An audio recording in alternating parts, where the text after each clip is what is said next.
मई 2022 में JNK का delimitation होने के बाद 2023 दिसंबर में JNK रीऑर्गेनाइजेशन अमेंडमेंट एक्ट संसद में पारित हुआ।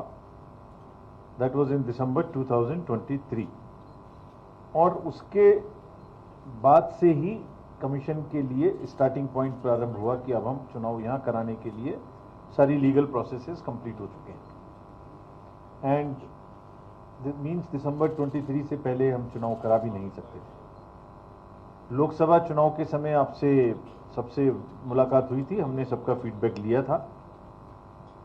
उस समय के बाद लोकसभा के चुनाव अब संपन्न हो चुके हैं। उसके तुरंत बाद अमरनाथ जी की यात्रा चल रही थी और अभी खत्म नहीं हुई है। उससे पहले ही हम लोग फिर से आपके पास वापिस हैं ये जानने के लिए कि अब JNK का चुनाव कब कराया जाना चाहिए। फ्रेंड्स, जनरल इलेक्शन में पार्लियामेंट के अमन की जो दास्ता यहां आप सब लोगों ने मिलकर बयां की है, लंबी लंबी कतारें में जो जमहूरियत को आगे बढ़ाने के जो ख्वाब आपने देखे और हम सबको दिखाए हैं पूरी दुनिया को, उनको चुनावों के जरिए आपको अपनी चुनी हुई सरकार देकर अब आगे बढ़ाने का समय आ गया है। That is why we are here.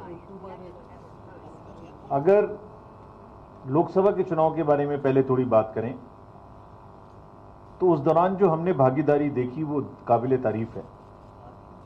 दुनिया ने लंबी कतारों की तस्वीरें देखी, आपके जज्बे को सराहा, आप लोगों की आंखों में जश्न ये जमहूरियत की जो चमक देखी उसने सभी को यकीन और उम्मीद से भर दिया है। पिछले कई दशकों में जो नहीं हुआ वो आप सबने करके दिखाया है। खासतौर पर हमारे युवाओं ने, महिलाओं ने बढ़ चढ़कर चुनाव में भाग लिया 2024 के जनरल इलेक्शंस में जो अभी मई में होके चुके हैं।